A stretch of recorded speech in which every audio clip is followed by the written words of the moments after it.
The wax dipper of 1850s Rome stands in a narrow room behind a candle shop, where warm beeswax breathes softly from the kettles and the morning light comes in pale through the shutters. Settle in now because there is no hurry here, only the slow rhythm of work that has been done by hand for a very long time. We are going to move quietly through the rules of this trade, the odd little instructions that govern the dipping of wicks into wax, and we'll see, slowly and gently, how even the strangest rules in an old Roman workshop have their own patient sense. You can picture the room before the day fully begins, when the stones outside still hold the coolness of night and the streets of Rome are only starting to stir. The wax dipper of 1850s Rome arrives early, not because anyone has shouted for speed, but because wax has its own timetable, and you learn to obey it. A pot must be warmed gently. A wick must be straight. A finished candle must cool without being hurried, or it remembers every mistake made against it. We stand beside the worker now, in the soft smell of honeyed wax, old wood, damp plaster, and faint smoke from yesterday's fire. The shop is not large, and that matters more than it first seems, because a wax dipper's rules are shaped by heat, space, breath, and habit. Along one wall hang rows of cotton wicks, pale and limp before they're drawn into purpose. On a bench nearby sit small tools with handles darkened by use, a knife for trimming, a board for laying out lengths, and a little iron hook polished by fingers. You feel the air thicken near the melting kettle, and you understand why even a quiet trade needed order, because wax looks calm when it's warm, but it changes mood with every degree. In 1850s Rome, candles were not just decorations, though they could be beautiful in churches, homes, procession lamps, and small devotional corners. They were workaday things, bought by weight, tested by hand, and judged by how cleanly they burned through the long evening. A poor candle smoked too much, bent too soon, guttered in a draught, or wasted wax down its own side like a careless little stream. So the wax dipper learned rules that might sound fussy from far away. Rules about silence, timing, clean aprons, hanging rods, cooling air, and the number of dips before a candle could rest. One rule said the wicks should not be touched with greasy fingers once they were prepared, and at first, that seems like the kind of strictness an old master might invent merely to keep apprentices nervous. But you stand close enough to see the reason, as the wick passes through your hand and leaves the faintest pull of fiber against the skin. Oil from the hand can make wax cling unevenly, and one uneven beginning can become a crooked candle after many dips. So, the apprentice wipes his fingers on a clean cloth, and we watch a strange rule become simply a way of respecting the material. Another rule said the dipping rods should be kept in a fixed order, and that a rod started at the left should not wander to the right before the batch was finished. It sounds almost superstitious, as if the candles themselves might be offended by being moved out of place. But the room is warm near the kettle and cooler near the doorway, and every row of hanging wicks dries at a slightly different pace. If a young worker mixes them up, the whole batch becomes confused, some candles too soft for another dip, some too stiff, some with skin cooled too quickly around a warmer middle. So the left to right order becomes a quiet map of time. You can hear the first movement of the morning now, not loud, only the wooden creak of the rod being lifted and the soft, thick whisper as the wicks enter wax. The dipper lowers them slowly, waits a breath, and lifts them again, letting excess wax fall back in rounded drops. Those drops make a delicate sound, not quite rain, not quite tapping, but something in between, a warm rhythm inside the kettle. We follow it with our breathing, down into the wax, up into the air, and then into stillness, while the candle begins becoming itself. The rules also spoke about drafts, and in Rome this could mean more than one thing, because air comes through streets, courtyards, stairwells, shutters, and open shop fronts in small, clever ways. A master wax dipper might tell a boy never to leave the rear door half open while the candles were cooling, even on a day when the workshop felt heavy and close. The boy might sigh because the air near the kettles could be almost sleepy with heat, and the smell of wax could cling to his hair and sleeves. But a sudden draft chills one side of a candle faster than the other, and what looks straight at noon may lean sadly by supper. so the door stays nearly closed and you begin to feel the reasoning of the place settle around you. The rule is not stern for its own sake, it's the shape of experience. It is a small wall built against 1,000 spoiled candles, a memory made into instruction. And as we stand with the wax dipper of 1850s Rome, listening to carts outside and the faint call of a vendor somewhere beyond the shutters, the old rule no longer feels odd at all. The morning deepens, and the first batch has taken on the color of cream, still thin, still humble, but no longer only wick. Each dip adds a skin, and each cooling pause lets that skin hold. There is patience in this that belongs to many old trades, where progress is visible but never hurried, and a worker must learn the difference between activity and care. You may want to dip again too soon, because the rod is in your hand and the wax is waiting, but the candle asks for a short stillness first. It asks to be left alone in the quiet. One of the odder workshop rules said that apprentices should not chatter beside the cooling rods, especially during the early coats. It would be easy to imagine this as simple discipline, the old world habit of keeping young people silent while elders worked. But speech carries movement, and movement carries wandering hands, turned shoulders, open doors, sudden laughter, and little gusts through the room. More than that, the early coats of wax are thin and delicate, and a jostled rod can make them touch, cling, and scar. So silence becomes part of the craft, not because joy is forbidden, but because the candles are still tender. You feel that tenderness in the way the dipper holds the rod, neither gripping too tightly nor letting it swing. The wooden bar carries many wicks at once, and each wick hangs with a small bead of wax at its lowest point. After the first dips, those beads are trimmed or shaped, because a candle must grow evenly from both patience and correction. The knife makes a soft scrape against cooled wax.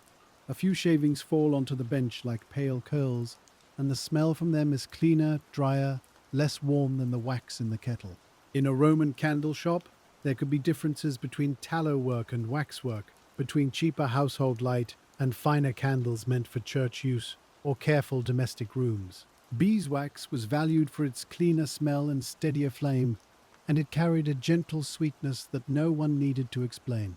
Tallow could be useful and common, but it had its own heavy scent, especially in close rooms or warm weather. The wax dipper knew these differences in the body, not as theory, but through the nose, the hands, the slow burn of eyes after a long day, and the way customers leaned closer to judge a candle's quality. We stay with the beeswax today because the rules around it could be especially exact, and because wax seems almost alive when it passes through its stages. Too cool, and it clings in lumps. Too hot, and it slides away, leaving the wick almost bare.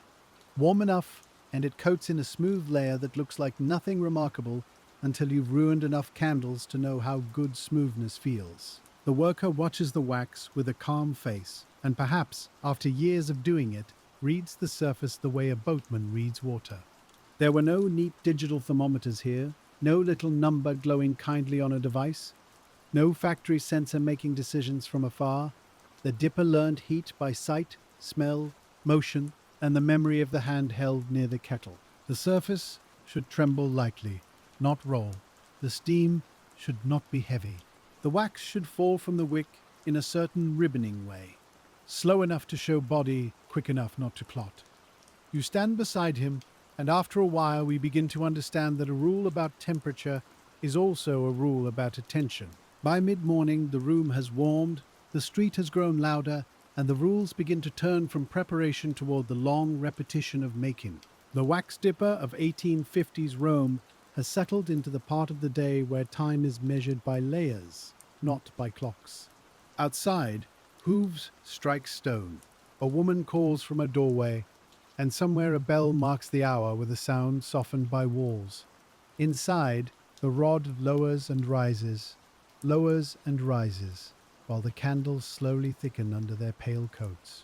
A curious rule said that the first dips should be lighter than the later ones, and that a beginner should not try to build thickness quickly. You can see why a new apprentice would be tempted, because the first changes are small and the work may seem almost too slow to be useful. But a candle is like many patient things. Its strength begins in what cannot be rushed. Heavy early coats can trap softness beneath the hardened outside, and then the candle may slump, crack, or burn unevenly later. So the rule teaches humility through wax, which is perhaps one of the gentlest ways humility can be taught. Another rule concerned the lower end of the candle, where wax gathers and gravity does its quiet work. The dipper must not ignore the little swelling at the bottom, because each dip draws the wax down, and each pause lets that downward pull set into shape. If he leaves it alone too long, the candle becomes pear-shaped, thick below and thin above, and no customer wants a candle that looks uncertain on the table. So every few rounds, the worker inspects the ends, trims, rolls, or warms them slightly, and returns them to order. The correction is small, but it changes everything. You can imagine your fingers learning this work slowly, feeling for thickness, without squeezing, turning a cooling candle just enough, and trusting the eye only after the hand has confirmed it. The air smells of warm wax, wood ash, and linen sleeves. A small scrape of the trimming knife comes and goes. The bench has old marks on it, little pale stains where wax fell years ago and became part of the surface. In such a room, rules are not written only on paper. They are written on furniture, tools, and gestures. Some shops kept formal rules from guild habit, church supply standards, household expectations, or family practice passed from one worker to another. Others had rules that were spoken only when broken. Don't set the rod there. Don't crowd the cooling rack. Don't mix yesterday's ends with today's clean wax unless told. Don't let dust fall near the finished tapers. Each rule sounds plain, even a little weary, but behind it sits an old mistake that someone once paid for in spoiled material and lost time. Wax was not something to waste lightly, especially good beeswax, and that fact shaped the mood of the trade. Every shaving could be saved, every drip could return to the pot if it was clean, every broken candle might be remelted if it had not gathered dirt, soot, or floor grit. A rule about cleanliness was also a rule about economy, and a rule about economy was also a rule about respect, because bees had made the wax slowly before any human hand warmed it. We can rest for a moment with that thought. The long labor before the labor, the hive before the shop, the flower before the flame. The wax dipper may not speak of it grandly, because most workers do not narrate their own days in such large words. He may simply keep a covered box for scraps, a cloth over clean shavings, and a separate pail for pieces that have touched the floor. Yet the system is there, quiet and intelligent, preserving what can be preserved. You watch him sort the pale curls with the side of his hand, the good scraps smell faintly sweet, and the dirty ones carry the grit of the room. Even waste has categories in a careful shop. And as the morning wears on and the candles become thick enough to cast slight shadows on the wall, the work shifts from beginning well to continuing evenly. The rules now are not about starting, but about keeping faith with repetition. It's easy to begin carefully when everything is new. It is harder to remain careful after the 10th dip, the 20th movement, the long middle stretch when the hand thinks it knows the way by itself. This is where a wax dipper's discipline becomes soft, steady, and almost invisible. One workshop rule said that the dipper should keep the rods spaced widely enough that cooling candles did not kiss each other. That phrase might sound tender, even amusing, but in the workroom it meant trouble. Two warm candles touching could fuse along one side, and separating them might tear their surface or leave a flat scar. If the candles were meant for a church order, where smoothness and uniformity mattered, such marks could mean remelting and beginning again. So the rods are spaced carefully, like quiet people standing in a narrow procession, close enough to belong together, far enough to remain whole. The Roman room has its own small weather by now. Near the kettle, your face feels warmed. Near the shutter, your wrist senses cooler air. Around the hanging rods, the wax gives off a milder smell. No longer molten, not yet hard, a soft scent like honey left in a wooden cupboard. The floor may be sprinkled or swept to keep dust down, and a broom waits in the corner with wax flecks caught in its bristles. Nothing here is luxurious, but everything has been arranged through use. Another odd rule said not to sweep while fine candles were cooling. A newcomer might find that excessive, because the broom is humble and the floor always needs tending. But dust lifts when disturbed, and dust settles on wax that is still faintly tacky. Once caught, it will not politely leave. It becomes a speck under the surface, a little grey memory sealed into the candle. So the floor waits, and the broom waits, and cleanliness, strangely enough, requires not cleaning at the wrong time. There is comfort in that reversal, the idea that good work often depends on knowing when not to act. You may feel this in your own body as the rhythm slows. Lift the rod, let it drain, hang it back, wait, look, turn, wait again. The candle grows not because the dipper is always moving, but because he alternates movement with restraint, and the restraint is as much a part of the craft as the dip itself. In 1850s Rome, streets and workshops still carried older rhythms, even as modern changes pressed in unevenly around Europe. Gas lighting had already altered some cities, and newer industrial methods were changing how people thought about production. But many small shops still lived by hand skill, habit, and customer trust. A candle was judged when it burned, which meant the day's work would be tested later, in another room, by another person's evening. The dipper might never see that moment. He simply made the candle ready for it. That thought gives the work a gentle distance. You make light for someone else's darkness. You shape a thing that will vanish while doing its job. The candle's success is its disappearance, slow and useful, with only a thread of smoke at the end. In the wax shop, before flame ever touches wick, the worker gives the candle its chance to vanish well.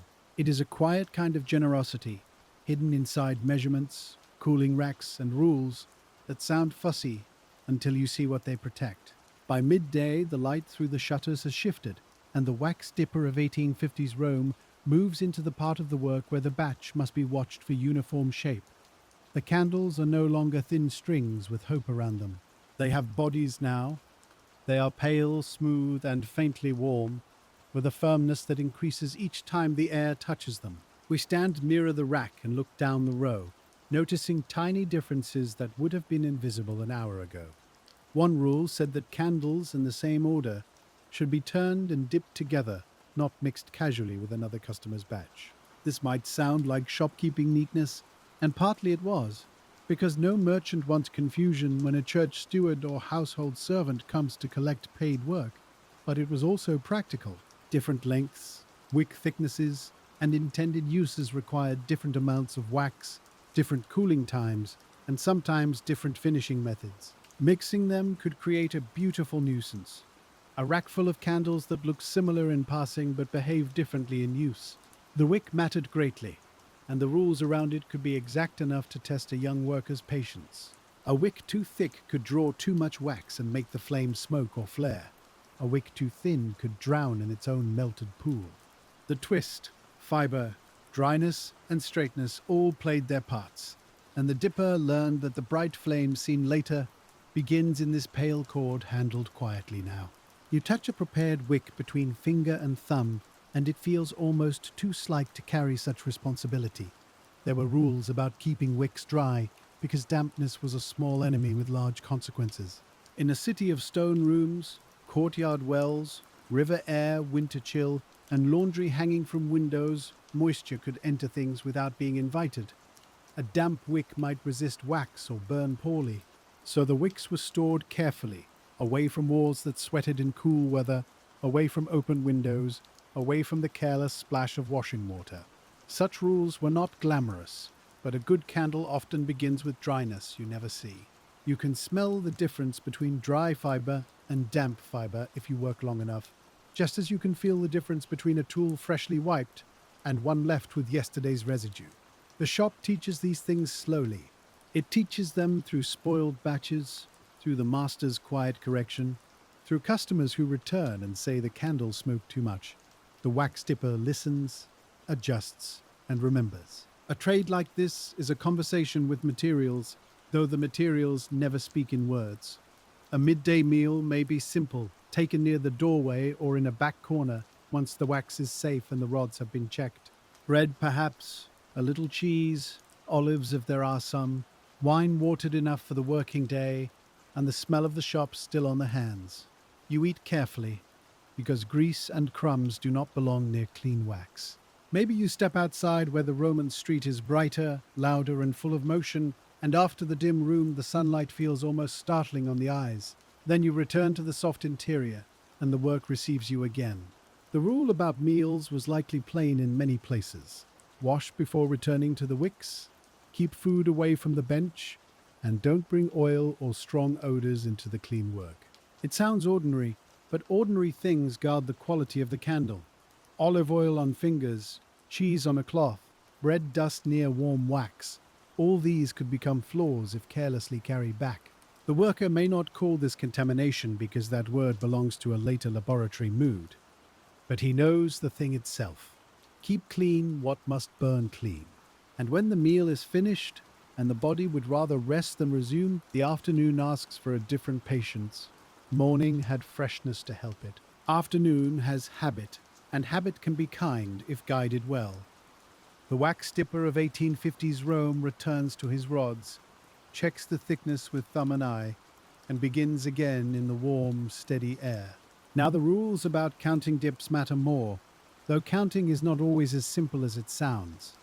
A candle's thickness depends on the wax, the room, the wick, the cooling time, and the depth of each lowering. 10 careless dips do not equal 10 careful ones. A master might count, but he also judges, because the number is a guide, not a substitute for attention. You feel the candle between your fingers and learn that measure can live in the hand as well as in the head. Some workshops may have kept marks, tokens, or spoken counts for batches of special size. Others relied on sequence and memory, helped by the arrangement of rods and the discipline of moving through them in order. If an apprentice lost count, he might confess quickly, because pretending certainty would only make the batch worse. The old rule is gentle but firm. Better to pause and ask than to continue blindly. In waxwork, as in many quiet trades, honesty saves material. The candles grow by repetition, yet no two moments are exactly alike. The wax in the kettle lowers slightly and thickens at the edges. The fire beneath it changes. The room warms. The apprentice's arm tires. A breeze moves differently when someone enters the shop. All these little changes gather around the batch, and the rules are there to keep the work steady while the world refuses to hold still. You begin to see why so much old craft wisdom sounds like caution, because caution is what patience looks like when written down. There was likely a rule about not overheating old wax when remelting scraps, especially if the scraps came from finished work or trimmings. Heat could darken wax, change its scent, or make it less pleasant in the finished candle. Dirt could settle, and careful straining might be needed. A shop that cared about its name would not toss everything together and hope. It would sort, melt, skim, strain, and use each grade where it belonged. Even the pot has a memory, and the wax carries it onward. You can imagine a cloth strainer, stiffened by previous use, catching tiny flecks as melted wax passes through. The process is slow, and the smell rises richer for a moment, almost like warm honey and old cupboards.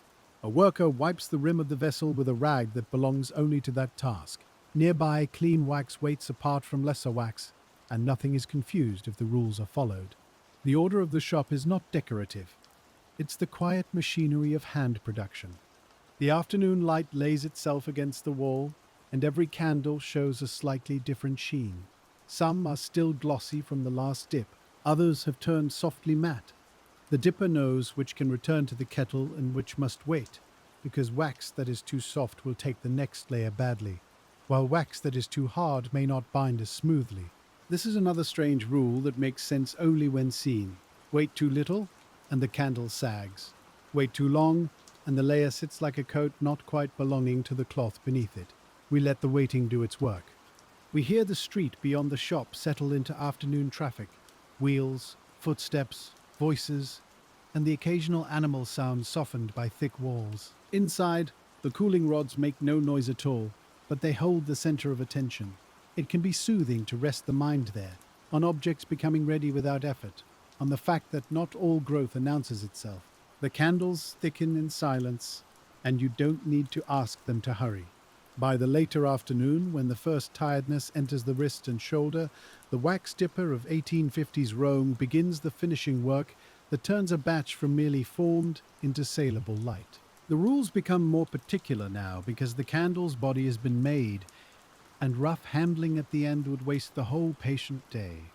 This is the hour when a careless thumbprint matters, when a bend can set permanently, and when trimming must be neat without being sharp or wasteful. We move closer, quietly, and watch the finished shapes come under judgment. One rule said that candles should not be stacked while they still held warmth inside, even if their surfaces felt firm. A young worker might press a finger against the outside and think the candle ready. But wax can be deceptive. Cool at the skin and tender beneath, and a warm candle laid against another can flatten, bend, or take the mark of its neighbor. So the candles hang longer than impatience prefers. They cool through the center, not just at the edge. The rule is a lesson in trusting what can't be seen. Another rule concerned trimming the bottoms so the candles could stand or fit properly, depending on their intended use. A taper for a holder, a candle for a devotional stand, and a heavier household candle might each require a slightly different finish. The knife must be sharp enough to cut cleanly but guided gently enough not to gouge. Wax shavings collect again, curled and quiet, and the worker saves what's clean.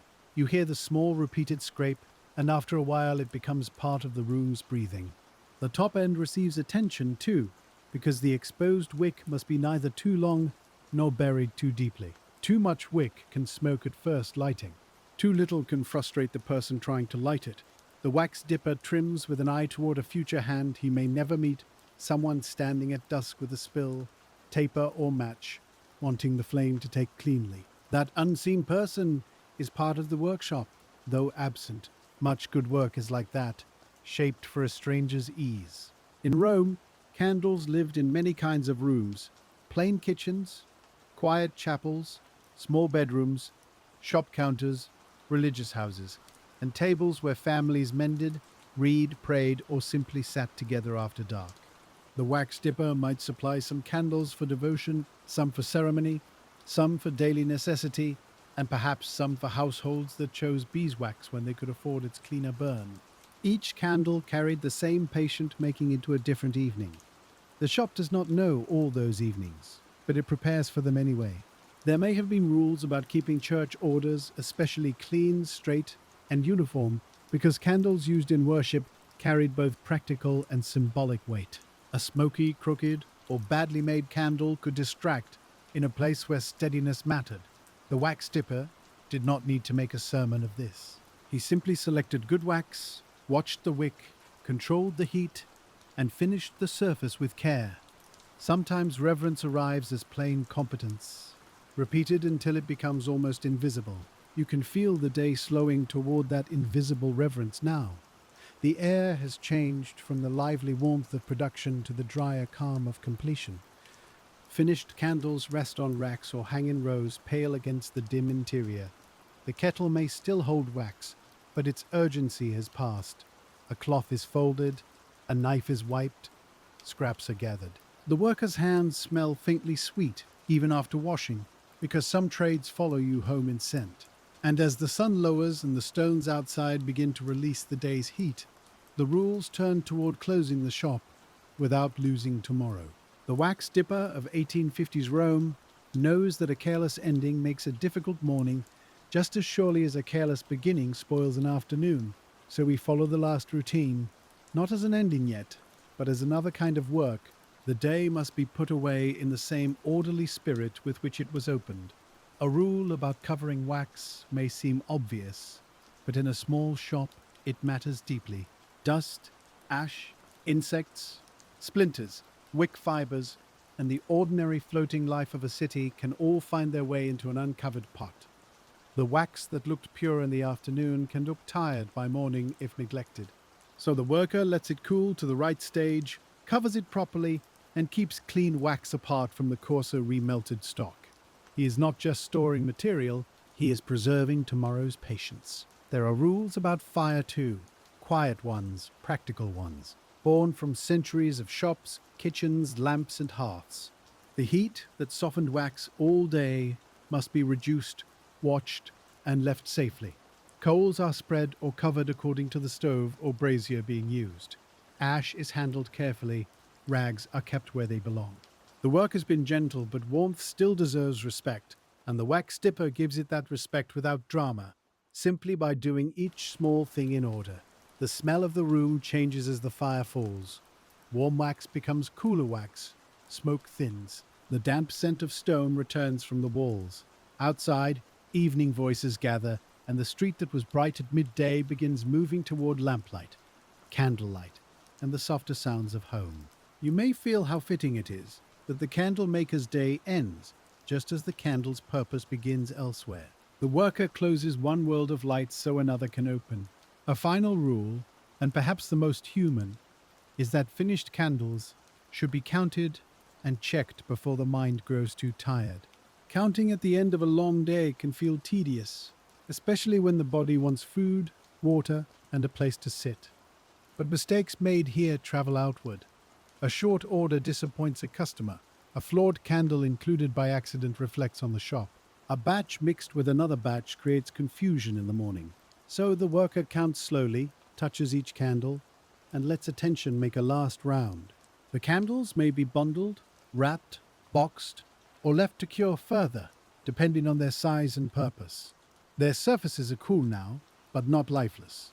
They hold the memory of every dip, every pause, every trimming, every rule that seemed odd until the material explained it.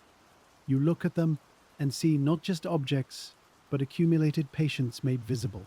A candle is a record of repeated care, though it will never keep that record for long once flame begins its work. And still, the vanishing does not make the work meaningless. It may make it gentler. Something made to disappear must be made well enough to disappear usefully, cleanly, and with a steady flame.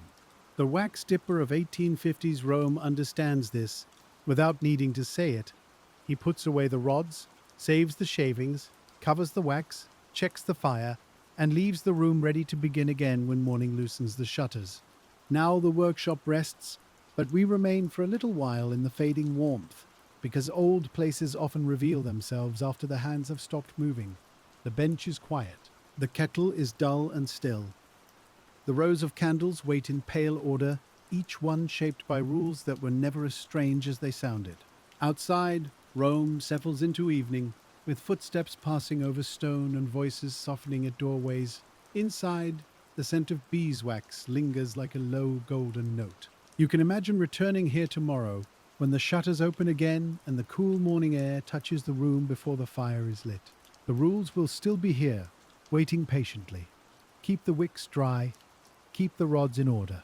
Mind the heat, don't hurry the cooling, save the clean scraps, cover the wax. These are not grand commands, only little agreements between hands and material, between experience and the day's work, between the need for light and the slow making of it. The first time we hear them, they may sound peculiar, like the fussy customs of a forgotten trade. But after standing in the wax-scented room, after feeling the warmth at the kettle and the cool draft near the shutter, after watching a candle grow by layers so thin they almost seem like breath, the rules become simple. They made sense because the world was physical. Wax softened, cooled, bent, stained, smoked, and remembered. The workers' rules were a way of listening to that memory before it became a mistake. And as evening moves further into the streets of Rome, and the candles made today begin their quiet journeys into cupboards, chapels, counters, and rooms where someone will need a flame, we can let the workshop become softer in the mind. The wax dipper's hands have done enough. The rods are still. The kettle is covered, the little shavings have been sorted, the bench has been wiped, and the warm honeyed smell remains, faint but steady, as though the whole room is holding one last careful breath. The last warmth also settles into the shelves, where molds, cords, papers, and wrapping cloths hold the day's scent in their quiet corners. You can almost feel how a shop like this remembers work, not in words, but in the faint polish on a handle, the smooth groove worn into a bench edge, and the darker crescent where a pot has always stood. The wax dipper of 1850s Rome leaves nothing grand behind him at night, only order, but order has its own gentle beauty when the whole day has depended on it. Even the shadows seem tidy. By the next morning, before the fire is brought back to strength, the shop has cooled enough that the air feels different against your cheek. Stone keeps the night well. And in Rome's older rooms, that coolness can sit low near the floor, tucked beneath tables and in the corners where wax crumbs fall. When you enter with the dipper, you notice the candles first as shapes rather than objects, long pale forms in rows, firm now, holding the stillness they were given. The rule today begins with looking before touching, because a candle can tell you how it rested if you give it a moment. That rule may sound almost too quiet to be a rule at all, yet it saves many small troubles before they grow. The worker does not rush to bundle the candles the instant the door opens, because the night may have revealed bends, surface blooms, tiny cracks, or places where yesterday's cooling was uneven. He turns one gently, then another, letting light slide along the length. A crooked candle is not scolded. It is simply noticed, sorted, and either corrected if possible, or returned to the melting pot, where yesterday's mistake can become tomorrow's beginning. You can picture the apprentice learning this inspection with sleepy eyes, perhaps still carrying the smell of bread from breakfast and the chill of the alley on his sleeves. The master may say very little, only lifting one candle and showing how its side catches the light oddly, where a finger pressed too early or a draught touched one edge. In a trade like this, correction is often visual, and we learn by standing near someone who sees more than we do. The eye becomes a tool, slowly sharpened by patience. There was a practical tenderness in the rule that finished candles should be handled as little as possible after they had cooled. Hands are warm, and even clean hands can leave polish, prints, or slight dents on wax that seems harder than it truly is. A candle meant for a table might survive such marks, but a candle for a chapel or procession carried another expectation of smoothness. So the dipper lifts from the rod with economy, sets down with care, and avoids the restless habit of touching a thing simply because it is near. We follow that restraint, and it feels like a kind of respect. As the early light strengthens, the work moves from inspection into sorting, and the wax dipper of 1850s Rome begins to separate the candles by size, finish, purpose, and promise. This is not a loud task. It has the sound of cloth shifting, wax lightly tapping wax, and the soft creak of a shelf taking weight. Outside, a cart passes over stone with a hollow wooden roll, and somewhere in the street, a shutter opens. Inside, the worker listens to the small language of finished goods. A rule about weighing candles by batch, not merely counting them by number, may have seemed fussy to anyone who thought a candle was just a candle. But wax was sold, valued, and accounted for by weight as well as by appearance. And two candles of the same length could differ if one had taken thicker coats. A careful shop checked the batch against expectation, because weight told a second truth, after the eye had given the first. You may hold one candle in each hand and feel almost nothing at first, then notice the right hand sinking slightly lower. That small difference is money, material, and flame time. In mid-century Rome, where old measures, local custom, and trade habits could live beside newer pressures for standard order, the wax dipper's practical knowledge mattered in every transaction. A customer might not understand the whole process, but they knew when a candle burned too quickly, or seemed light for its price. The shopkeeper knew this too, and the dipper worked within that quiet accountability. He was not only making a shape, he was making trust, measured in pale cylinders, wrapped bundles, and the absence of complaint when darkness came. The scales sit on the counter or a side bench, with metal pans that smell faintly of dust and hands. Weights are lifted, placed, moved, and removed, each one making a small, dull sound that differs from wax, wood, or ceramic. The candle bundle settles into the pan with a soft collective hush. The beam steadies, and the worker waits for it, because even a scale needs a moment to finish speaking. It is a small ceremony of balance, and the rule says you don't hurry balance. Another odd rule said that candles should be stored flat only when fully hardened, and otherwise hung or supported so their own weight did not teach them a curve. This made special sense in warm weather, when Rome's summer air could soften wax enough to make it remember the shape of a careless shelf.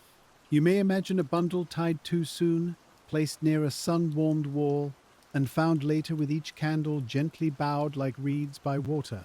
The bend might be slight, but a candle in a holder shows every lean once it is upright. So, storage becomes part of making, not an afterthought.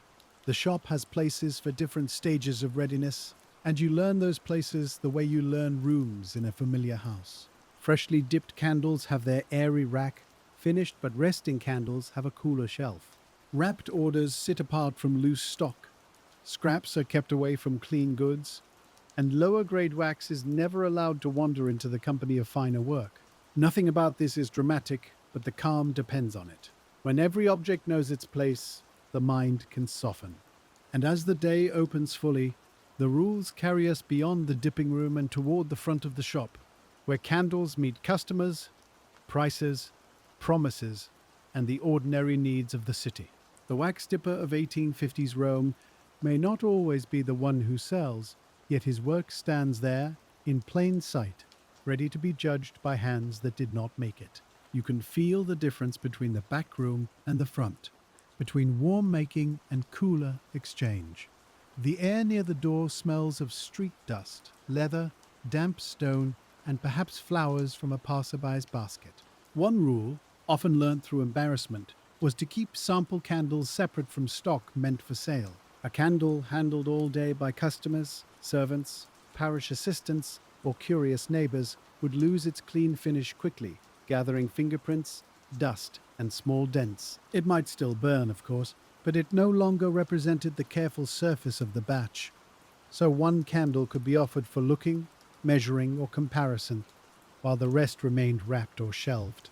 The rule sounds like pride, but it is really protection. A customer might ask whether the candles were pure beeswax, mixed wax, or another quality suited to a lesser price. In a good shop, the answer mattered because wax could be blended, stretched, whitened, colored, or altered, and the burn would eventually reveal the truth. A dipper's rules, especially the strict ones about sorting and clean remelting, helped keep those promises honest. You stand nearby as the shopkeeper lifts a candle and lets the customer smell it, that faint honeyed note rising gently from the surface. The candle says what it is if everyone has treated it honestly. There were also rules about color, and these can feel curious from a distance. Beeswax naturally varies, holding shades from pale cream to deeper gold, depending on source, treatment, age, and cleaning. Some customers liked the warm yellow tone that suggested purity and richness, while others preferred lighter candles, especially for certain refined or ceremonial uses. The wax dipper knew that color was not merely beauty, it was evidence, expectation, and sometimes suspicion. A candle too white might invite questions. A candle too dark might do the same. So color, like weight, had to be understood quietly. You might watch the worker compare candles beside the doorway, not in direct glare but in honest light. The surface shows more there, where daylight enters softly, and not too sharply. A rule against judging color too close to the kettle makes sense when you see the warm glow of melted wax cast its influence on everything nearby. Heat, shadow, and yellow flame can flatter a candle. Morning light is sterner, though still gentle. The dipper turns the candle once, then again, and lets the eye settle. The front room carries more interruptions than the back, and interruptions are their own kind of test. A bell at the door, a question from the street, a child staring at the hanging candles, a servant waiting with a basket, all of these can pull attention away from the batch still cooling behind the partition. So another sensible rule appears. Never leave a rod half-dipped because someone has come in. Finish the motion, hang the rod, let the wax drain properly, and then answer. The customer can wait a breath. The candle cannot be undamaged by neglect. We can feel the wisdom of that in our own bodies, the relief of completing one small movement before turning to the next. There is no need to split the mind into pieces when the work is delicate. The wax dipper lowers, lifts, drains, hangs, and only then steps forward. This rhythm prevents little disasters that might otherwise seem mysterious later. A lopsided coat, a wax trail across the floor, a rod set in the wrong place, each one could begin with a doorbell answered too quickly. By late morning, the shop has become a crossing place between production and daily life, and the wax dipper of 1850s Rome keeps both worlds from tangling. Behind him, warm wax waits in its covered pot, clean wicks hang in order, and today's new batch begins its slow formation. Before him, the city asks for light in all its ordinary forms. The rules seem less weird now because they are doing what all good rules do. They make space for calm where interruptions would otherwise scatter it. There was a rule about keeping accounts of returned candles, and this too had practical roots. If a customer brought back a candle that smoked, bent, burned hollow, or dripped badly, the shop needed to know whether the fault came from wick, wax, storage, draft, or misuse. Not every complaint was the maker's fault, because candles burned differently in damp rooms, windy corridors, poorly fitted holders, or lanterns starved of air. Still, a returned candle was information. A careful dipper looked at it without wounded pride, because wax often tells the truth after flame has questioned it. You can imagine such a candle on the bench, shorter now, blackened at the top, with one side marked by a channel where melted wax escaped. It smells different from new stock, more smoky, more used, touched by the room where it burned. The dipper may cut it open, examine the wick, feel the outer shell, and think back through the day it was made. Was the wick too loose? Was the wax too soft? Was it stored too near heat? We stand beside him, and the returned candle becomes a small teacher. A rule against blaming the customer too quickly was good business, but it was also good craft. Sometimes the fault did begin in the shop, and pretending otherwise would only preserve the mistake. The master might not phrase it warmly, yet the principle is gentle enough. Listen to what failed. The wax dipper learns from the candle that burned poorly, just as a baker learns from bread that rose unevenly, or a printer from a page where ink gathered in one corner. Work improves when errors are allowed to speak. There were also customers who carried their own rules, especially religious houses or churches, that needed candles of particular sizes, or particular stands, services, or seasons. The shop might keep patterns, notches, sample lengths, or written notes, because memory alone can fray when many orders pass through one room.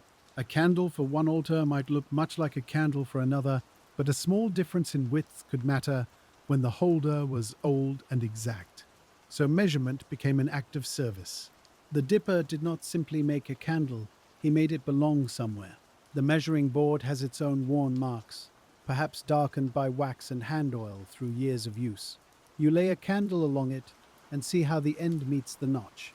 The board is plain, but it holds a shop's memory more faithfully than a tired mind could. It remembers lengths requested by careful customers, widths preferred by old holders, and the difference between a taper that slides neatly into place and one that must be shaved with annoyance at dusk. Such a board is a quiet archive. And as noon approaches again, the back room grows warm enough that the wax dipper of 1850s Rome must think about the weather as carefully as the wax. The rules for a cold morning do not always suit a warm afternoon, and the rules for damp winter do not match the breathless stillness of late summer. The city outside changes the shop inside, through stone, air, sun, and humidity. So the worker adjusts without fuss, because every old trade is part craft and part weather watching. One summer rule might have been to keep finished candles away from the wall that receives afternoon sun. This seems obvious only after you have watched wax soften in a room that never feels hot enough to cause harm. Sun passes through shutters in narrow bars, lies on a shelf for an hour, and slowly warms whatever waits there. A bundle tied too tightly can press into itself. A candle leaning against another can take a flat side. The sun does not need to be fierce to change wax. It only needs time. In winter, the opposite trouble comes. Wax can cool too quickly, coat too heavily, or form a skin before the layer beneath has settled well. The dipper may stand closer to the kettle, warm the room more gently, close the shutter differently, and allow longer intervals to behave in another way. A rule that says wait between dips is not the same in every season. Waiting itself has a temperature. You begin to feel how flexible strictness can be, and how old rules often contain judgment rather than simple obedience. Rome's weather has many moods, from damp chill rising through stone to the dry warmth that gathers under roofs and in high rooms. The wax dipper knows them by how the wax moves, how the wick takes its coat, how long a candle remains glossy, and how the air feels under the sleeve. He may not write any of this down. His body keeps the notes. We stand near enough to learn a little, and our own breathing seems to slow with the wax. There was a sensible rule about not trusting the first dip of the day until the wax had settled into its proper heat. At the beginning, the pot might warm unevenly, with melted wax near the bottom and thicker softness nearer the edge. A hasty dip could produce clinging, streaking, or an uneven coat that would haunt the candle through later layers.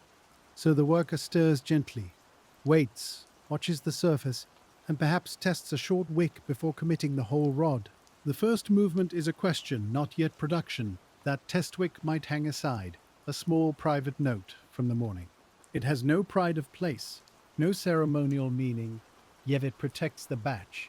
You can see why a shop would value such humble caution. Better to spend one bit of wick and a little wax than spoil a dozen candles before breakfast. The rule is economical, yes, but also soothing, because it gives uncertainty a safe place to go. You don't have to pretend the wax is ready. You can ask it. By the early afternoon, when the city noise becomes broader and more blended, the wax dipper of 1850s Rome turns again to cleaning, filtering, and preparing material for another run. This part of the trade may feel less graceful than the dipping itself, yet it is just as important. The air is heavier here, with the smell of warm scrap wax, singed wick ends, cloth strainers, and the faint bitterness of soot from returned stubs. We stay with it because quiet work is not always polished, and usefulness often begins in sorting what others might overlook. One of the stranger rules was to keep candle ends from different sources apart until they had been judged. Ends from clean household use differed from ends gathered from smoky lanterns, drafty corridors, or dusty storage boxes. Some could be remelted into decent utility candles. Others carried too much soot, grit, or odor for finer work. If everything went into one pot, the worst pieces lowered the whole batch. So the dipper sorted with care, not because he disliked humble material, but because each grade deserved the use it could honestly serve. You can hear the stubs clicking softly into separate containers, each one bearing the history of its flame. Some are golden, smooth, and clean around the base.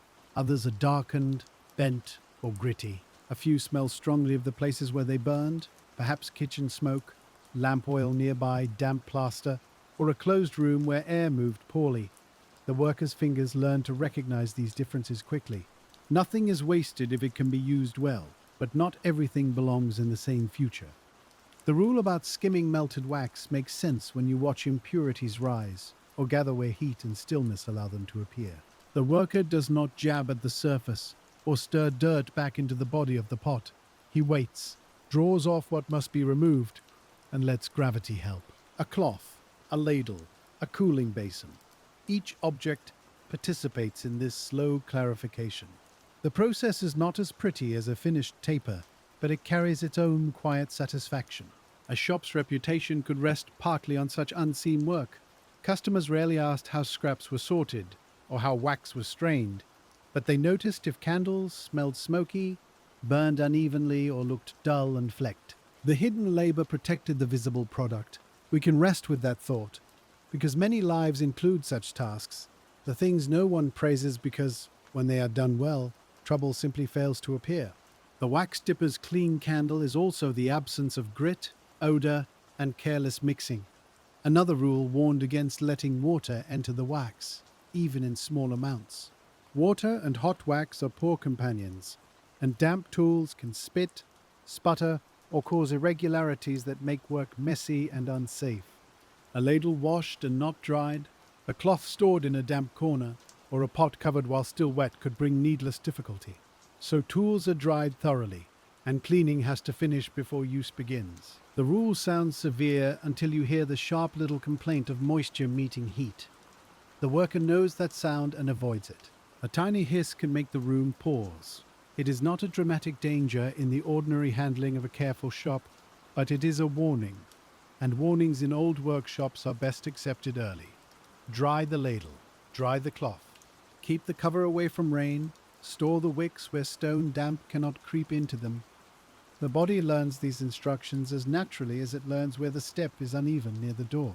As the afternoon settles lower, the wax dipper of 1850s Rome begins to prepare a special order, perhaps thinner tapers that require more delicacy than common household candles. The room seems to tighten around the task, not with tension, but with finer attention. Thin tapers show mistakes quickly because their narrow bodies bend, mark, and thicken unevenly if treated like sturdier candles. We slow with the worker and let the whole process become smaller, lighter, and more exact. A rule for thin tapers might say to dip fewer at once, even if the rod could physically hold more. That seems inefficient, and to someone counting only pieces per hour, it may appear foolish. But a crowded rod of slender tapers tangles easily, touches easily, and cools unevenly when air cannot move between them. Fewer at once can mean better work and less loss. The dipper lifts a lighter rod, and the movement becomes almost graceful, like drawing reeds from still water. The wax coats these tapers in finer increments, and the weighting between dips may be judged with extra care. A heavy layer would make them clumsy. Too little wax would leave them weak. The worker watches the shine fade along each taper, reads the cooling from top to bottom, and returns them only when they are ready. You can feel how the hand must soften for this task. The same fingers that sought rough stubs can handle a taper as lightly as thread. There were likely rules about straightening tapers while they remained just warm enough to persuade. Once fully cool, bending could crack them. Too warm, and they would slump or take fingerprints. There is a narrow moment when wax yields without complaint, and the worker learns to find it by touch. He may roll a taper gently on a smooth board, draw it between cloth-covered fingers, or hang it with just enough weight to encourage straightness. The rule is really a meeting with timing, that old companion of every hand trade. You watch one taper turn under a cloth, and the sound is almost nothing, a faint whisper on the board. The cloth protects the surface while the pressure corrects the line.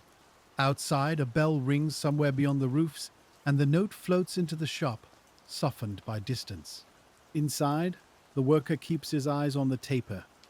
We stay with that small focus, because sleep often comes more easily when the mind is allowed to rest on one quiet, repeated thing.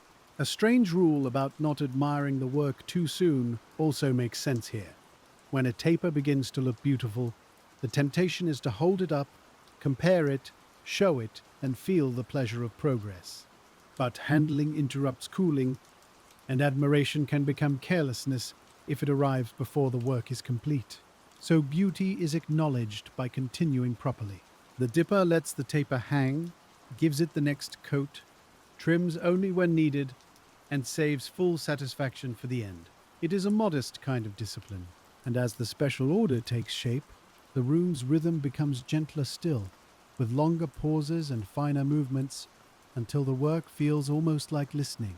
The wax dipper of 1850s Rome is not merely following rules now, he is moving inside them. The rules hold the day the way a candle mold might hold liquid wax, giving form without making noise. You can sense how a life spent in such work might become steady, not because it lacked difficulty, but because each difficulty had a known place to be met. By late afternoon, the taper order hangs beside sturdier candles, and the contrast shows the range of a small shop's labor. Thick household candles have a dependable plainness, while the tapers seem more delicate, almost drawn rather than built. Both began as wick and wax. Both depended on heat, cooling, cleanliness, and timing. The difference lies in how those simple things were guided. A good dipper could adjust without fuss, because rules were not cages. They were rails for the hand. There may have been a rule about teaching apprentices with common candles before allowing them near finer wax or special orders. That could feel unfair to an eager young worker, especially one who wanted to prove skill quickly. But common work is where the hand learns without ruining what the shop can least afford to lose. A household candle still matters, of course, and must be made well, yet it forgives a little more than a ceremonial taper. The apprentice earns delicacy by mastering steadiness first. You can imagine the young worker beginning with simple tasks, cutting wick, sweeping at the right time, sorting clean scraps, fetching water for washing but never bringing damp tools near the wax. He learns to stand where he isn't in the way. He learns which cloth belongs to wax and which to suit. He learns that the master's silence does not always mean disapproval. Sometimes it means the work is proceeding as it should, and in a quiet shop that is praise enough. The wax dipper's rules also teach the apprentice how to move in a room full of warm materials. Don't turn suddenly with a rod in your hands. Don't step backward without looking. Don't lay a tool across a path. Don't place a clean wick where a sleeve can drag it to the floor. These instructions are ordinary, almost domestic, yet they create safety and calm. A workshop becomes peaceful not by accident, but through countless small preventions. There is a pleasant humility in learning where to stand. You discover that every trade has invisible paths, the routes taken by hands, feet, tools, heat, and material. Stand in the wrong place, and the whole room must bend around you.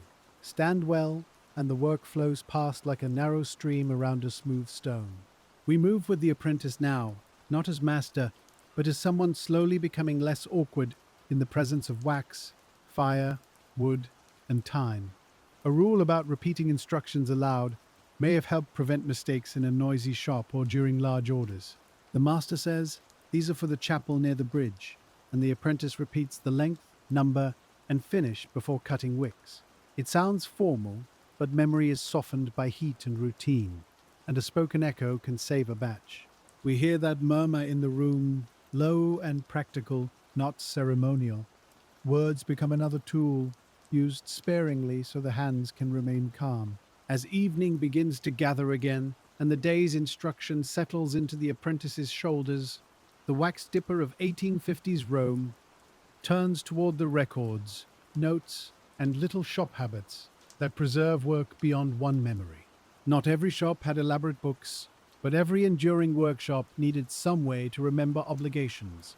Orders, weights, payments, wax received, scraps recovered, candles delivered, and complaints heard all made their small claims on attention. The page, like the rack, kept things from touching in confusion.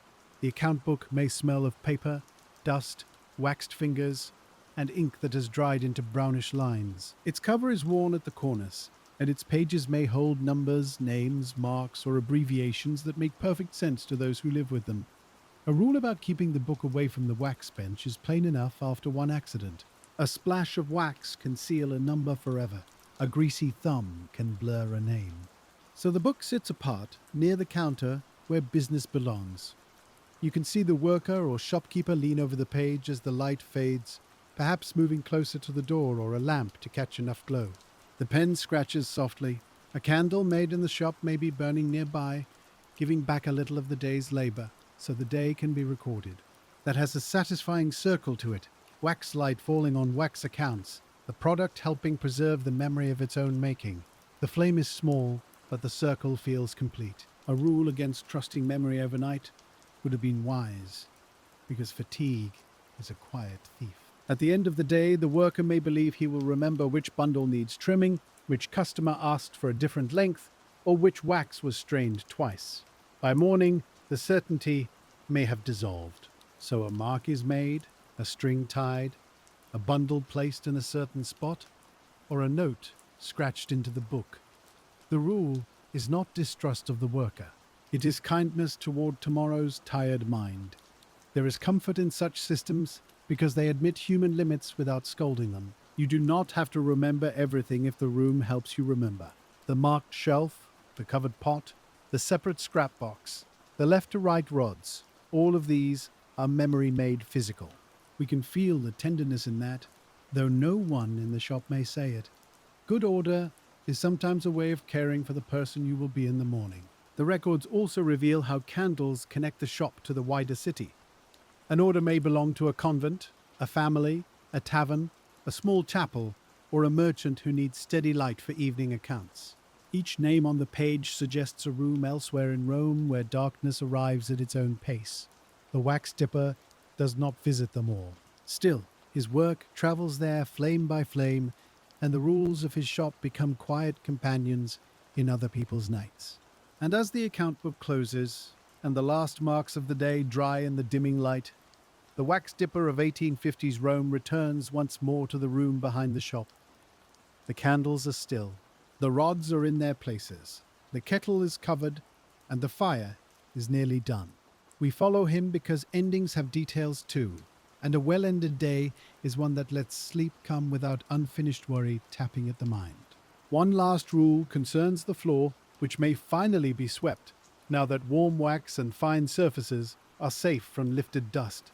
The broom moves slowly, gathering shavings, grit, wick fibers, and the little crumbs of work that fell beyond notice. The sound is dry and steady, bristle against stone, bristle against wood, then the soft collection into a pan. Clean scraps have already been saved, so what remains can be discarded without regret. Even waste has had its chance to be useful. You feel the change in the room once the floor is cleared. The air seems less busy. The bench legs stand cleanly. The path from kettle to rack is open again, ready for morning feet. A shop at rest has a different dignity from a shop in motion, just as a sleeping animal has a different beauty from one at work. We let that quiet dignity gather around us, and the rules no longer feel like instructions. They feel like the room's breathing. The wax dipper may check the door latch, the shutter, the covered wax, and the place where fire had been, each action small enough to vanish if named too quickly. He does not rush these final gestures, because this is where safety and tomorrow meet. The cooling kettle gives off almost no scent now, only a faint sweetness under the smell of ash and stone. Outside, Rome has entered evening, and the city's own candles begin to appear behind shutters, in niches, on tables and near bedsides. There is something soothing about knowing that the day's labor has already become part of the night. Somewhere one of the candles made by such hands may be lit in a quiet room where someone mends a sleeve, reads a page, whispers a prayer, or counts coins after closing a shop. The flame does not tell them about rod order, wick dryness, draft control, scrap sorting, or cooling times. It simply burns steadily, and that steadiness is the hidden signature of every rule that made sense. So we remain in the workshop a little longer, standing where the warm day has thinned into cooler air. The shelves are shadowed. The wrapped candles wait with their paper seams folded neatly. The tools are not shining, perhaps, but they are clean enough, and each one lies where the hand will reach for it without thought. The wax dipper of 1850s Rome has left the room ready, and readiness is one of the most peaceful states a room can hold. The night deepens gently around the shop, and the stone walls take back the last warmth from the working hours. You can almost hear the absence of motion, the place where dripping wax had sounded, where rods had creaked, where the knife had scraped pale curls onto the bench. Now those sounds are only memory. They rest inside the wood, the iron, the covered pot, and the rows of finished candles. Nothing asks to be hurried. Nothing asks to be changed. And in that stillness, the odd rules remain, not as commands, but as softened wisdom left in the corners for morning. Keep the wick clean, because the flame begins before it is lit. Mind the draft, because air has hands of its own. Let the wax cool, because haste leaves fingerprints inside things. Sort the scraps, because even remnants deserve an honest use. Close the day properly, because tomorrow is easier when tonight has been kind. Morning returns softly to the same room, and the kindness of that careful closing shows itself before any candle is touched. The wax dipper of 1850s Rome steps into a shop that does not resist him, because yesterday's hands have left clear paths, covered pots, dry cloths, and rods waiting in their proper order. You can feel how much easier the first breath of work becomes when nothing has been abandoned in confusion. The room is cool, the shutters are still latched, and the smell of beeswax rests low and faint, like sweetness held inside old wood. Before the fire is fully woken, there is another rule that seems peculiar until you live inside it. Never begin by moving the wax. Begin by moving the air. The dipper opens the shutter just enough, feels the morning, judges dampness, listens to the street, and lets the room exchange one breath with Rome before the heat starts gathering again. Too much air would chill the work. Too little would make the shop close and heavy. So the opening itself is measured, and the day enters by degrees. You might stand near the doorway and notice the smell of bread from a nearby baker mingling with stone dust, donkey leather, and the faint sourness of yesterday's ash. Those street scents do not belong in the wax, but they belong in the morning, and the worker knows the difference. He gives the room a little freshness, then protects it again. The shutter is drawn partly inward. The door is set as it should be. Nothing is sealed away from life, but nothing is left exposed without thought. A rule about the first fire was just as patient. Bring the heat up slowly. not in a sudden eager blaze, because a hard flame beneath the pot may warm the bottom too quickly, while the upper wax remains stubborn and cool. The dipper tends the heat as if persuading a sleepy animal to rise, giving it air, fuel, and time enough to become useful without becoming unruly. You hear the small shift of coal or wood, the faint crackle, the low answering warmth in the iron. The kettle begins to remember yesterday. In such a shop, the fire is not a dramatic thing. It is work's quiet engine. It must be alive enough to soften wax, but not so fierce that the room turns harsh and the wax darkens or thins too much. The dipper's rule is really a rule of manners between heat and material, and you can feel its reason in the air against your face. Near the hearth, warmth rises in a soft column. Near the shelves, the morning remains cool, the room becomes layered, and the worker reads those layers. The wax itself may be examined before melting, especially if it has been stored in cakes, blocks, or settled masses from a previous day. The surface can show dust, bloom, cracks or bits that need scraping away before the pot receives them. A careless worker might say it will all melt together and therefore does not matter. But the wax dipper of 1850s Rome has learned that melting does not forgive everything. Dirt disappears from sight only to reappear later as specks, smoke, or dullness. So the wax is cleaned before it is softened. You can see the knife pass lightly over a block, lifting a thin shaving where the surface has gathered the world. The sound is dry and close, like trimming a hard cheese or shaving a pale piece of soap. The fresh wax beneath looks smoother, and its scent rises more clearly when the hand warms it. That small act feels almost domestic, like preparing food with care, except the meal here will be for flame and the nourishment will be light.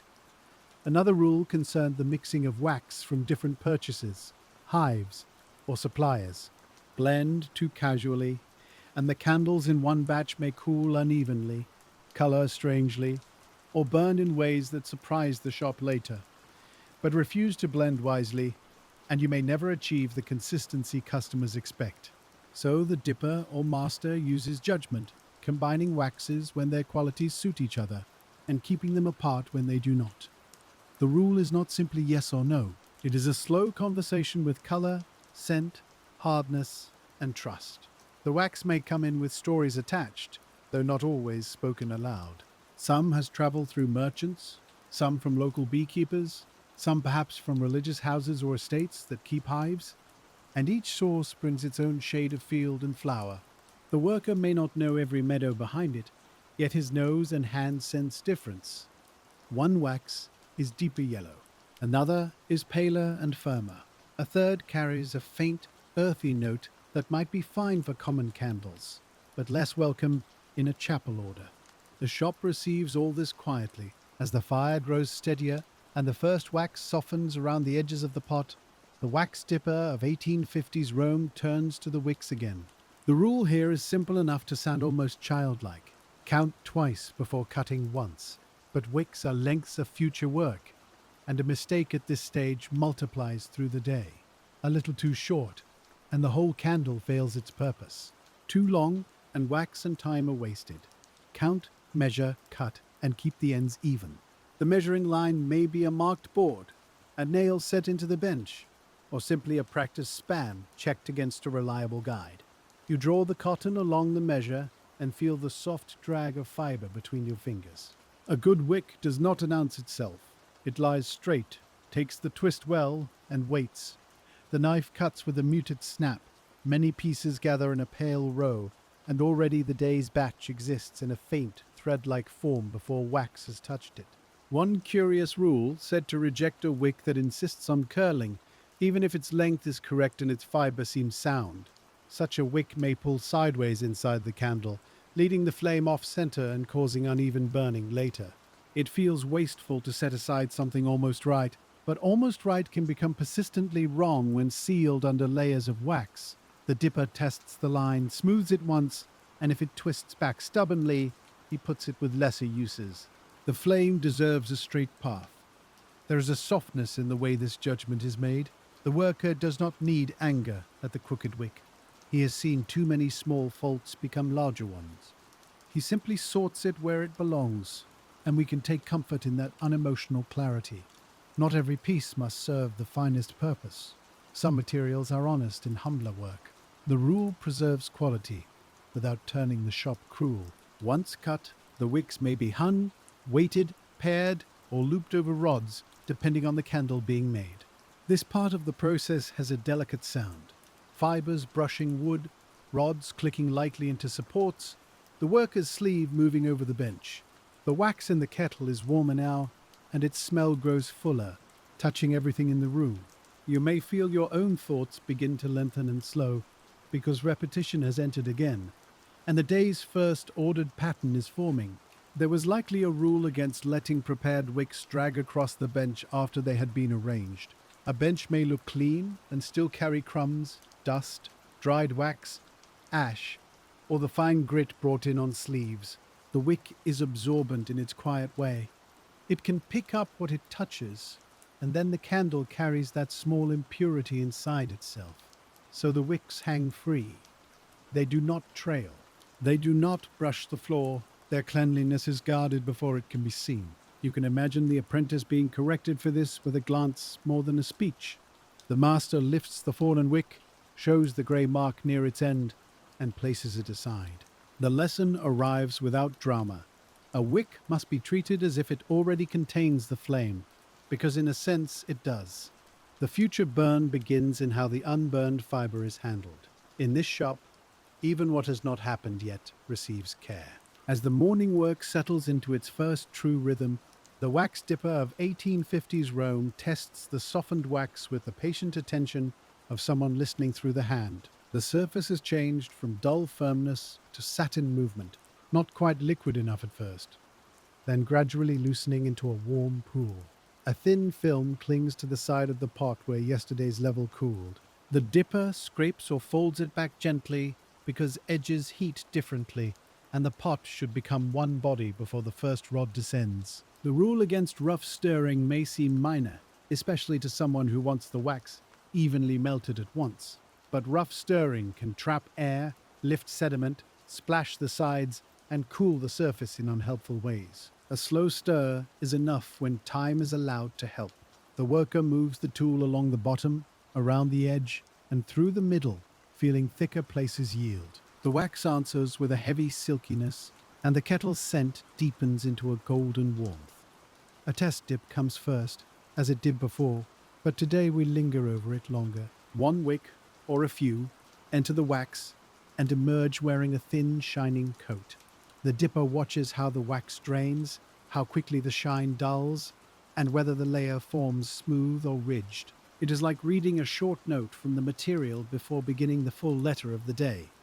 If the test looks wrong, the worker adjusts heat or waits. The rule says the batch begins only when the test gives permission. You can feel why that would calm a shop. It makes room for uncertainty without letting uncertainty rule. The dipper does not guess proudly. He asks, observes, and proceeds. The wax may need a little more heat, a little more time, perhaps a small addition from another pot, or simply stillness so the whole mass comes to agreement. Nothing about this needs urgency.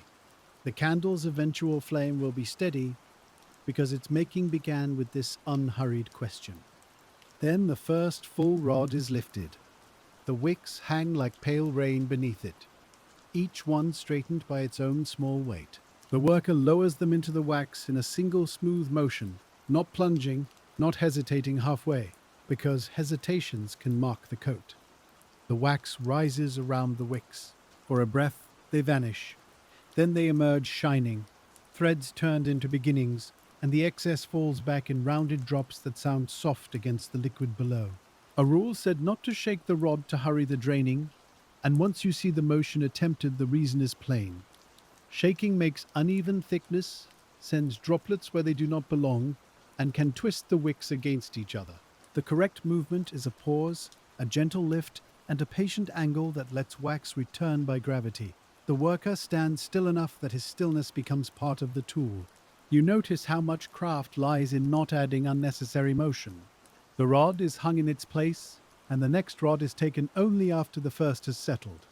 This sequence looks simple, but it holds the whole morning together. A careless exchange could bump one row against another, and a jostled wick remembers the contact, So the dipper moves with a practice path from kettle to rack, rack to kettle, always leaving just enough distance for the warm candles to breathe.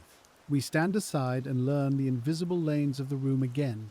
Outside, Rome grows brighter and more talkative, but the shop remains held inside its own measured weather. A voice passes near the door, a wheel scrapes lightly against stone. Somewhere nearby, metal rings against metal as another trade begins its day. The wax dipper hears these things without leaving his work. He belongs to the city, but his attention is narrowed to the rod, the wax, the cooling line, and the soft shine fading from each newly coated wick. By the second and third dips, the wicks begin to look less like thread and more like promises. Their bodies are still slender, but they hold a line in the air. The rule now is consistency, though consistency in handwork is never mechanical. The worker repeats the movement, yet each repetition includes tiny adjustments for heat, thickness, and cooling. We can follow the rhythm without needing to count too sharply. Down, lift, drain, hang, wait. The words themselves seem to soften as the candles grow. Another strange shop rule may have required that a worker not change hands midway through a delicate batch unless necessary. This could sound like superstition, but left and right hands move with slightly different habits, angles, and strengths. A rod lifted by one hand may tilt differently when taken by the other. With thick candles it may matter little, but with slender tapers or early coats, even a slight change can mark the work. So the dipper respects the habits of his own body, using them as part of the system. You may notice the weight building in the rod as wax accumulates. At first it was light, almost airy. After several dips it pulls more firmly against the wrist, and the shoulder begins to know the number of candles it carries. The rule about not overloading a rod becomes easy to understand then, because strength fades quietly through a long day. A rod that feels manageable at breakfast may become clumsy by afternoon. Good rules. Remember fatigue before fatigue causes harm. There is warmth on the worker's face now, and perhaps a little wax sheen on the cuff of his sleeve where a droplet landed and cooled. His apron holds pale marks from old days, some scraped flat, some rubbed into the cloth. The air near the kettle has a soft thickness, and breathing there feels different from breathing near the door. The wax dipper of 1850s Rome works inside these small sensations, and we let them carry us deeper into the morning's calm. A rule about clothing also makes sense in this warmth. Loose sleeves, dangling cords, frayed cuffs, or dirty aprons can brush against wicks, catch on rods, or shed fibers into wax. The worker's clothes are not ornamental, but they must be suited to the task. Sleeves are secured. The apron is plain. Cloths are kept for specific uses. In a room where almost everything softens, clings, or absorbs, fabric becomes part of the craft whether anyone praises it or not. If the apprentice wears a sleeve too loose, he learns quickly when it grazes a cooling candle and leaves a dull patch. The correction may be as simple as rolling the cloth higher and tying it there. You can feel the little embarrassment, the wish to be graceful already, and the relief when the day continues without further mention. Old workshops often taught through such small recoveries. A mistake is noticed, corrected, and folded into habit. The candles are thicker now, and the bottom beads need attention again. Gravity is constant, but it is not hurried, and because it works quietly, it can be overlooked. Wax moves downward while soft, gathering at the lower tip. The dipper inspects the row and trims where needed, saving clean pieces in the proper box. The knife does not slash, it tidies. Each pale shaving drops with the faintest sound, joining the economy of the shop. That saving of shavings carries one of the deepest rules of the place. Separate what is clean immediately, before it becomes confused with dirt. A clean shaving on a clean bench is good material. The same shaving swept later from the floor is something else. The moment of sorting determines its future. This may be true of wax, and it is also true of attention. Catch a thing while it is clear, and less effort is needed later. As the morning leans toward midday, the wax dipper of 1850s Rome has built a batch with enough substance to require a longer rest. The rods hang in rows, and the candles no longer tremble at every breath of air. They are not finished, but they have entered a steadier stage, pale and slightly lustrous, each one thickening around the hidden wick. The worker uses this interval for tasks that do not disturb the cooling. The rules make the waiting useful without breaking it. He may prepare wrapping paper, check yesterday's order, sort a small delivery of wax, or clean tools far enough from the rack that no dust rises near the candles. You can hear paper being folded with slow, dry strokes and string drawn through fingers in measured lengths. A cat might pass the open doorway and vanish before anyone thinks to greet it. The street sends in a warmer smell now. Sun on stone, and horse traces, and cooking beginning somewhere nearby. The shop remains shaded. One rule forbade strong-smelling work near fine wax, and that includes more than obvious smoke or spoiled tallow. Garlic, fish, lamp oil, harsh soap, damp rags, and certain pigments or resins could all intrude if brought too close. Beeswax holds scent more readily than a person might expect, and a candle that smells wrong before burning will not inspire trust. So the wax room is protected from the neighboring smells of daily life. It is not removed from the city, only gently defended. This defense is not sterile in the modern sense. The room still smells of human work, wood, ash, linen, and stone. It contains sweat on a hot day and dust no broom can fully banish, but there is a difference between the honest scent of a workshop and the careless intrusion of something that belongs elsewhere. The wax dipper knows that difference. You learn it too, standing there long enough for the nose to become calm and particular. When the candles are ready for the next sequence, the dipper returns to them with renewed care, and the room's attention gathers again around the kettle. There is no announcement, only movement. The first rod is lifted, the candles enter wax, emerge, drain, and hang. Another layer joins the earlier ones, fusing while still warm enough to become one body. A well-made dipped candle is a history of layers that no longer look separate. It is time made smooth. A rule against letting the wax level fall too low in the dipping pot seems practical, but it also shapes the whole motion of work. If the level drops, the worker must lower the rod farther, changing angle, timing, and the chance of touching the pot's bottom or side. The depth must suit the candle length, so wax is added before necessity becomes awkward, and added gently enough not to chill or disturb the pot. The rule is another quiet prevention, another way of keeping work from becoming clumsy. You can imagine a warmed addition of wax sliding into the kettle, not cold and abrupt, but prepared so it joins the rest without shock. The surface moves, brightens, then steadies. The dipper waits before continuing, because even a good addition needs time to become part of the whole. This is one of those rules that belongs everywhere. Though here, it is learned through beeswax. New material must be given time to blend. Otherwise, the surface may lie. By now your hands would know some of the order, even if your mind had wandered. The rods have their places. The cooling times have a feel. The kettle has a voice. The room has warmer and cooler zones, and the candles themselves seem to ask for what comes next. The wax dipper of 1850s Rome has not conquered the material. He has become steady enough to cooperate with it, and cooperation is the quieter skill. Midday comes not as an interruption, but as a soft change in light and hunger. The day pauses around the batch, because the batch cannot be abandoned at a fragile stage. The dipper chooses the right moment to step away, and that choice is another rule learned through experience. You do not leave just after a dip if a quick correction will soon be needed. You do not leave wax too hot under unwatched heat. You do not let appetite decide what the material should decide. When the pause comes, it is modest. Bread breaks with a dry sound. A cup is lifted. The worker may sit on a low stool where the doorway offers cooler air, his apron loosened slightly but not thrown near the clean bench. The taste of bread, salt, cheese, or olives would be simple, but after hours of warm wax and focused movement, simple food can feel exactly right. We sit near him for a little while, letting the shop rest around us. There is perhaps a rule about not eating in silence only because of gloom, but in quiet because the body needs to settle. Conversation may happen, yet it stays low, practical, and unhurried.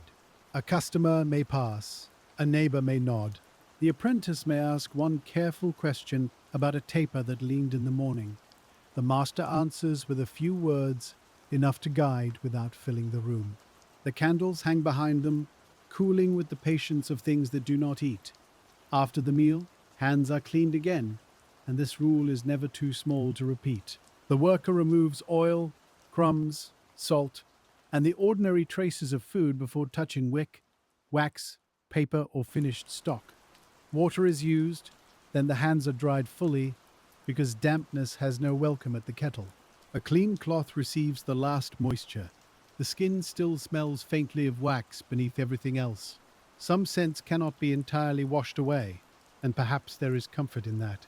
The afternoon begins with inspection rather than motion. This is another way the rules slow the worker down after rest, when the mind may be either dull or overly eager. Look first, touch second, dip third. The candles reveal whether the midday pause has served them well. Their surfaces are more matte now, their shapes firmer, and any flaws stand out with greater honesty. The dipper turns one rod toward the light, and we turn with him. A faint ridge may be corrected, a lower bead may be trimmed, a candle that has leaned too far may be set aside before more wax makes the problem heavier. It is never pleasant to remove a piece from the batch, but it is kinder than pretending. A flawed candle can still be remelted. A flawed candle sent into the world becomes a poor flame, a complaint, and a memory attached to the shop's name. The rule chooses truth early.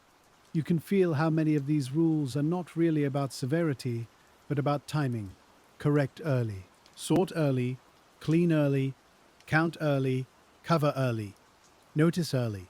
The wax dipper of 1850s Rome works in a material that makes delay visible, because wax records neglect in its surface and shape.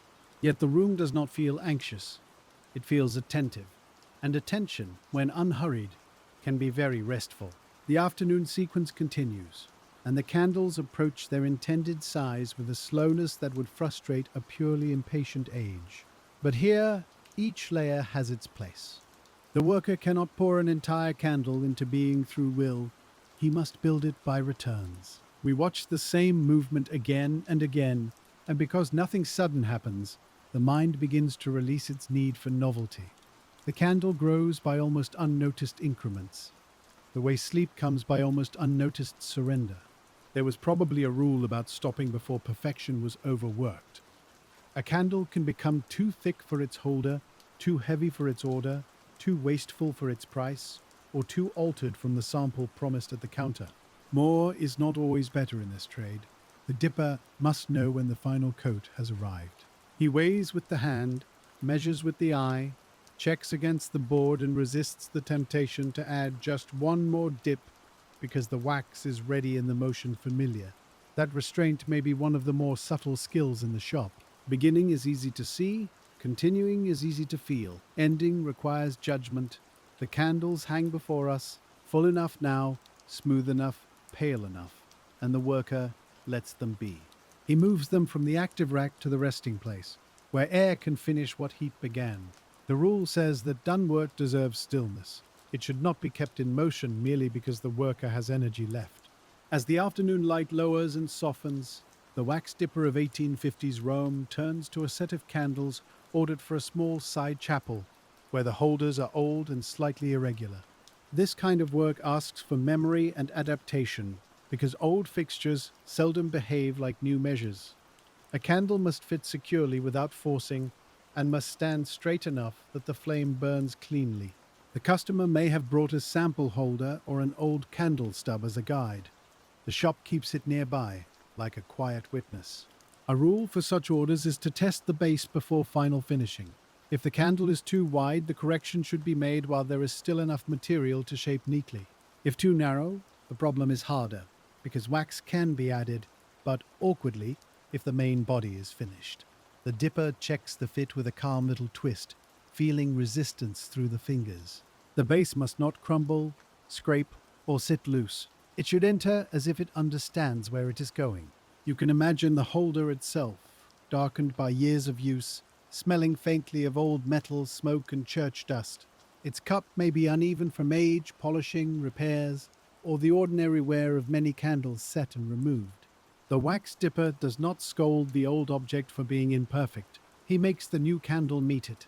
This is one of the tender facts of old work. New things often had to fit old worlds, and skill lived in that meeting. The base is trimmed, warmed slightly if needed, rolled, and checked again. The movements are small, and the room has grown quieter as the street outside begins its late-day change. A few voices pass more slowly now. Somewhere, a door closes with a wooden thud. The wax cools faster near the front than near the kettle, and the dipper uses that difference, moving between zones as if between seasons. The rule is to let the room help when it can. Another odd instruction may have said not to finish chapel candles under poor light, even if the day's end is near. The reason is simple. Once the candle is placed upright, irregularities hidden in shadow become plain beside flame. A crooked line, a nicked base, or a scarred surface may not affect the burn much, but it may look careless in a place where the candle stands for steadiness and offering. So if the light fails, the work waits or moves nearer a better lamp. Fatigue should not make the final decision. This rule has a peaceful honesty to it. It admits that eyes tire. It admits that dusk can flatter mistakes. Rather than demanding impossible vigilance, it changes the conditions. Bring the candle to the light. Wait for morning if needed. Use the sample. Ask another pair of eyes. The wax dipper's trade is full of such quiet arrangements with human limitation, and perhaps that is why the room feels kinder the longer we stay in it. By evening, the chapel candles stand apart from common stock. Their bases tested, their lengths checked, their surfaces clean enough to catch a soft glimmer from the shop lamp. The wax dipper of 1850s Rome counts them slowly, because special orders deserve no confusion. One, then another, each touched lightly, each returned to the group. The count is not hurried, and no number is spoken sharply. Numbers here are part of calm, part of keeping faith with someone else's need for light. A wrapping rule follows. Never wrap warm candles tightly. The paper can mark them, the string can press into the surface, and trapped warmth can bend what the day has worked to straighten. So the candles wait perhaps longer than a customer would imagine, until their coolness is honest all the way through. The paper lies ready, cut, and folded. The string waits in a coil. Waiting objects are a large part of this trade, and they teach the room its unhurried character. When wrapping finally begins, the sound is different from dipping, drier and more domestic. Paper folds with a whisper. String tightens with a faint rasp. Wax taps softly against wax as the candles are aligned. The worker wraps firmly enough to protect, loosely enough not to bruise. That balance is another rule learned through ruined surfaces, because too much care of one kind can become harm of another. Protection must have a gentle hand. The bundles are placed where they will not warm, bend, or be confused with unfinished stock. A note may be tucked under string or marked in the account book. The customer's name, the number, the purpose, and perhaps the agreed price settle into the record. We see how the shop turns labor into readiness again. Candle by candle, order by order, the day's work becomes something that can leave the room without losing its story. And as the second evening gathers around the wax shop, the dipper returns to the ordinary closing rules, which no longer feel repetitive to us, because repetition is the heart of the place. Fire lowered, wax covered, scraps sorted, wicks stored, tools wiped, floor swept only when sweeping can do no harm. Each action is familiar now, and because we know it, the mind can drift safely inside it. The worker is not beginning a new drama, he is completing a circle. The street outside is dimmer, and Rome begins to glow in separate points rather than broad daylight. A lamp appears in a window. A candle is carried from one room to another. A shopkeeper down the way closes a shutter, and the sound runs softly along the stone. The wax dipper's own candles may soon be among those small lights, burning without explanation. Their making is hidden, but not lost. It lives in the steadiness of the flame. We remain with the covered kettle and the cooling racks, breathing in the last faint sweetness of the day. The rules that seemed strange from far away now lie around us like well-folded cloths. They are practical, yes, but also calm. They keep heat from becoming haste, material from becoming waste, and tired hands from leaving trouble for morning. In the end, the wax dipper of 1850s Rome is not ruled by rules so much as held by them. Gently, the way a wick is held at the center of a candle, waiting for light. The wick waits in darkness before it ever knows flame, and that waiting is part of the candle's hidden life. You can feel how the wax gathers around it by patient degrees, enclosing the soft cotton without smothering its purpose. The wax dipper of 1850s Rome understands this balance almost without naming it, because too little wax leaves the wick bare and fragile, while too much of the wrong thickness can make the finished candle burn with a dull, struggling heart. So the rule is always balance, though the word may never be written on the wall. In the morning, when a special batch begins for a household that keeps narrow brass holders on a dining table, the dipper starts again with measuring. These are not chapel candles, not heavy work candles, not long tapers for a procession, but table candles meant to stand politely through supper, and perhaps a little reading afterward. You can picture the holders wrapped in cloth and brought as examples, their rims worn bright, where fingers have twisted candles out through the years. The shop receives them carefully because a holder is more than an object here. It is the shape the wax must learn to fit. A rule for such work says the candle should be tested in the holder before the final surface is made too proud.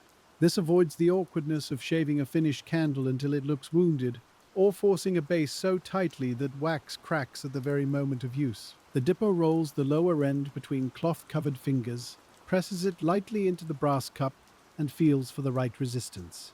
The candle should not rattle. It should not need violence. It should settle with a quiet certainty, as though the maker has already visited the table where it will burn. The brass holder brings another smell into the shop, faint and metallic, mixed with old polish and the ghost of smoke. Against the pale wax, the metal looks darker, more worldly, as if it has seen many evenings and many hands. We stand close enough to notice the ring inside the cup, where earlier candles left tiny traces of softened wax. The dipper notices too, because old wax inside a holder can deceive the fit of a new candle. So he cleans the cup before judging, and the rule becomes clear. There are many ways for a measurement to lie if the conditions around it are careless. A dusty holder narrows itself. A warm candle seems more willing than it will be later.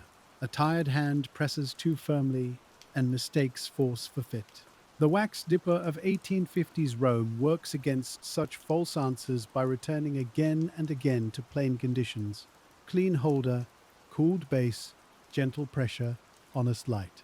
The rule is not complicated, but it has to be remembered at the right time, which is where most wisdom lives. As the table candles take shape, the shop's rhythm becomes quietly domestic, connected not to public ceremony, but to the small rooms where families sit after sunset. You might imagine voices around a meal, plates moved softly, a chair scraping stone or wood, and a candle standing between faces with a flame low enough to soothe the eyes. The worker will not see that meal. Still, his choices are present there, in whether the candle drips onto the cloth, leans towards a sleeve, smokes above the dish, or burns evenly through the slow conversation. A rule followed in the shop becomes comfort somewhere else. One odd instruction for table candles was to keep their sides especially smooth near the lower half, because that was where fingers most often handled them. A rough patch near the top might be overlooked, though it should still be avoided, but a rough base would be felt every time the candle was set in place. The dipper turns the candle slowly, feeling with the cloth rather than bare skin, searching for ridges, flatness, or little raised seams from uneven cooling. You can almost feel the surface through the fabric, cool, faintly waxy, and very slightly yielding under warmth. The finishing board for these candles may be smoother than the general bench, kept apart so grit cannot scratch the surface. This separation may look excessive until you see one dark speck drawn along pale wax, leaving a mark like a fine grey thread. So the board is covered, cleaned, and used only when the candle has reached that nearly finished state, where beauty is easiest to damage. The rule teaches us that as work nears completion, gentleness must increase rather than decline. Near the end, the object is not safer, it is more vulnerable. There is a tenderness in that, because people often think difficulty belongs only to beginnings.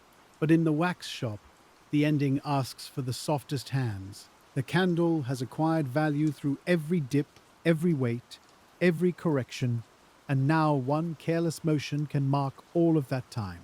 The wax dipper knows this in his shoulders and fingertips. He slows down, not because he is uncertain, but because certainty has taught him where care must deepen. By the time the household candles are resting, Rome outside has moved into a brighter, dustier hour, and the wax dipper of 1850s Rome turns to a plainer batch for everyday use. These candles do not need the same fine finish, but they still deserve honest work, because plain light is often the most faithful light in a home. You can smell the difference in the wax chosen for them, perhaps a little less floral, a little darker, still clean but not reserved for the finest order. The rules shift slightly, yet they do not disappear. A rule for common candles might allow more efficient dipping, heavier rods, or a less exacting polish, but it would never permit dirt, crooked wicks, or careless cooling. Ordinary does not mean neglected. The worker lowers a fuller rod and feels the greater pull in his arm as the wax coats many lengths at once. The sound of dripping is richer now, more frequent, like a small warm rain falling back into the kettle. The room fills with the sense of production, but still without hurry. These common candles may go to a shopkeeper, a kitchen, a storeroom, or a family that uses them sparingly and expects them to last. A candle burned for necessary work is judged with practical eyes. Does it give enough light? Does it waste itself down the sides? Does it smoke the ceiling? Does it stand straight enough that someone can set it down and forget it while mending, measuring, writing, or preparing food? The wax dipper's rules answer these questions before they are asked, quietly, one layer at a time. You can imagine the household that buys such candles not thinking about the dipping room at all. They may unwrap the bundle, place the candles in a drawer, and use them over weeks, one after another, until the shop is only a faint scent in the paper. That is how useful work often travels. It disappears into other people's habits. The wax dipper of 1850s Rome does not need recognition at every table. He needs the candle to burn well enough that nobody has to think about him. Another practical rule said that the wick should be scented not only at the start, but checked as the candle thickened. A wick may begin straight and drift slightly if the first coat's set unevenly or if the rod tilts too often in one direction. Once the candle is thick, a wandering wick becomes more difficult to correct, and a flame that burns off center will hollow one side and waste the other. So the dipper looks down the candle's length, judging the hidden line through surface clues. It is a strange skill seeing what has been covered. The hidden wick gives the candle its inner order, and the outer wax only serves that inner line. We can rest on that thought without making it grand. Many quiet jobs are like this, organized around something not fully visible. A printer's page around the level of type, a cooper's barrel around the unseen tightness of joints, a lockkeeper's day around the rise and fall of water. Here, the unseen thing is cotton buried in wax, waiting to become a controlled flame. The rule protects what the eye cannot directly touch. There was likely a correction for slight wick drift, gentle while the wax was warm and impossible once the candle hardened. The dipper might straighten by hanging, rolling, warming, or trimming, depending on the stage of the work. He would not force the candle into obedience, because wax pushed too hard records the violence. Instead, he persuades it while persuasion is still possible. You can see why timing matters so much. Materials have moments when they will listen, and moments when they have already decided. As the day moves into its fuller warmth, the wax dipper of 1850s Rome opens the shutter a little more, then narrows it again when a dusty gust moves through the street. This small adjustment is another rule in practice, a constant negotiation between air and cleanliness. You hear the faint wooden complaint of the shutter hinge, then the muffled quiet as the opening changes. Sunlight narrows on the floor. Dust motes shift away from the cooling rack. The room's weather is being shaped by hand. A customer entering then might not notice any of this. To them, the shop may simply seem dim, warm, and wax-scented, with rows of pale candles and a worker who moves more slowly than commerce usually prefers. But we have been here long enough to see the logic beneath the slowness. The shutter, the rod spacing, the order of batches, the separate boxes for scraps, the careful hand-washing. All of it forms a net that catches mistakes before they fall into the candle. The shop's calm is made, not merely found. The rule about visitors in the workroom may have been stricter than it first appears. Someone unfamiliar with the space could brush a rack, stir dust, ask questions at the wrong moment, or stand too close to the kettle. The dipper might allow a customer near the front counter, but not behind the partition where the day's batch cooled. This was not secrecy in any dramatic sense. It was protection of a process whose fragility was easy to underestimate. Warm candles need a boundary. You can picture a child being told, kindly but firmly, to look from the doorway rather than touch. The child sees the rows hanging like pale strings of rain, and perhaps the shine of wax in the kettle seems tempting. The worker's voice stays low, because loudness is not required to set a limit. A small hand remains at the doorframe. The candles remain undisturbed. The rule has done its work without bruising anyone's curiosity. By mid-afternoon, the common batch is ready for a longer cooling, and the wax dipper turns to preparing wicks for smaller night candles, the kind that might burn for a shorter span near a bed or in a corridor. These are humble objects, but humble objects often carry intimate uses. They sit beside sleep, illness, prayer, or a late return through a dark passage. The shop grows quieter around them, as if their smaller size asks for softer attention. We stay close, because small candles have their own gravity. A rule for short candles was to avoid making them too broad for their height, even if extra wax seemed generous. A squat candle can burn poorly if the wick and body are mismatched, drowning itself in melted wax, or leaving a thick outer wall that never feeds the flame. The proportions matter. The dipper knows that shape is not decoration alone. Shape determines how heat gathers, how wax melts, how air reaches the flame, and how long the candle gives useful light before it gutters out. The wicks for these may be shorter, perhaps slightly different in thickness, and they are handled with the same care as longer ones. You feel the smallness in the fingers, the way a shorter piece of work changes the scale of attention. The kettle seems large beside them, the rods may hold them differently, and the cooling rack may place them where they cannot be confused with unfinished tapers. A rule about separation becomes especially sensible here, because a tired eye could mistake one stage for another if the room were poorly ordered. There might also be a rule about marking batches by tying a thread, placing a token, or using a certain shelf. Written labels can help, but in a warm, busy shop, physical habits are faster and less likely to be lost under paper.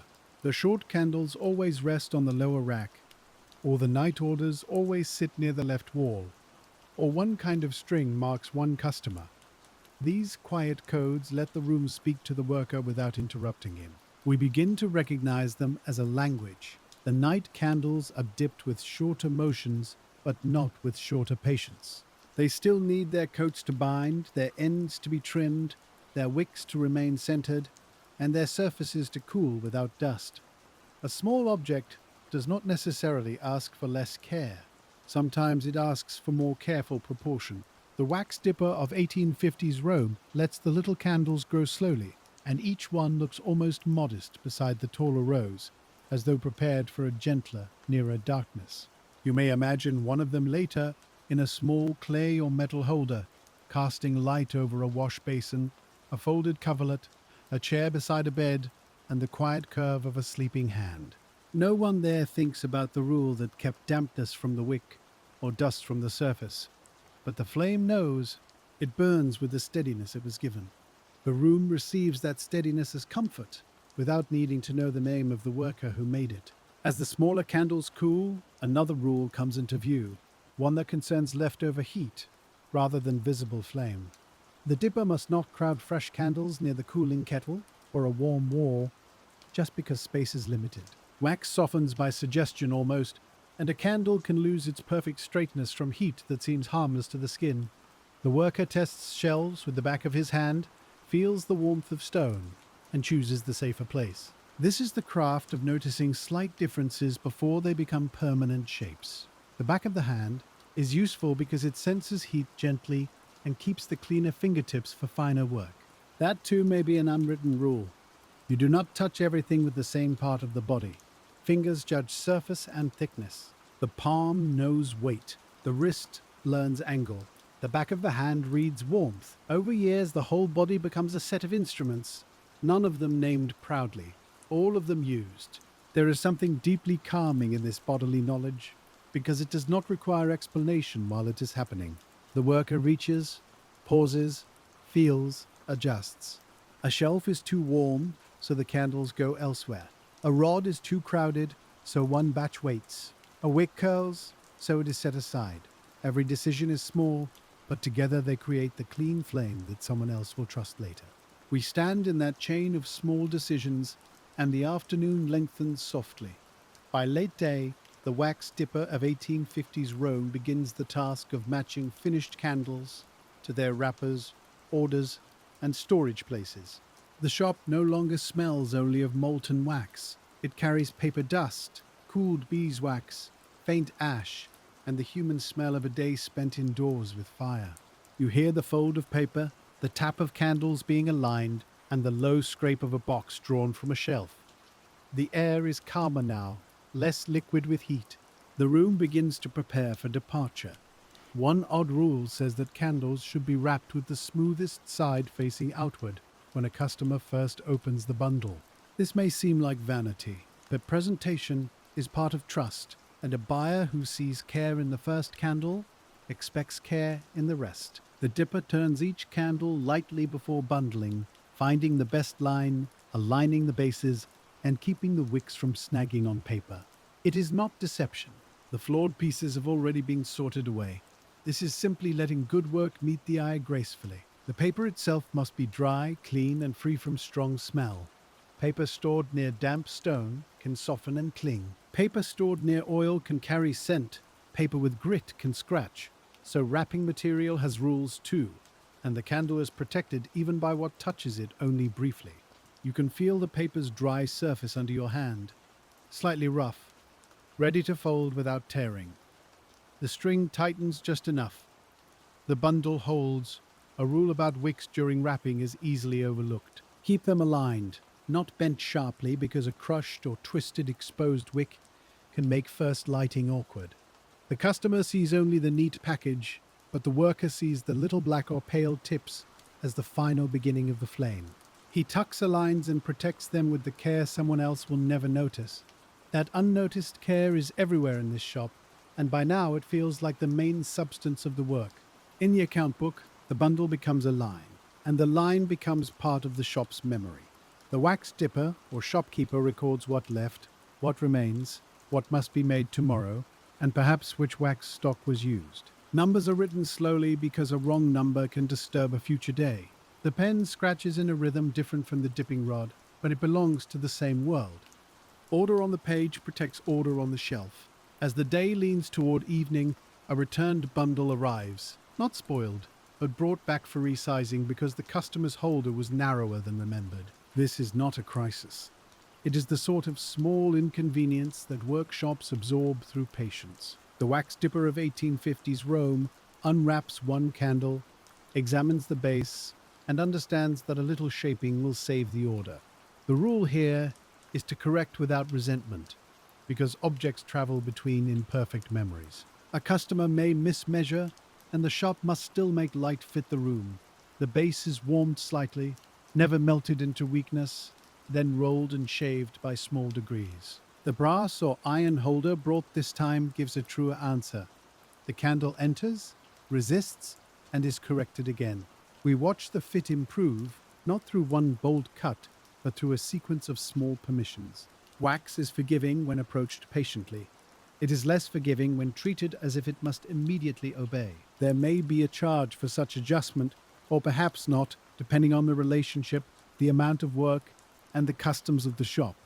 But the practical rule remains: do not let frustration enter the hand. A frustrated hand cuts too deeply, presses too hard, and makes a small problem larger. The dipper's calm is not sentimental, it is useful. He keeps the knife steady because steadiness saves both wax and reputation.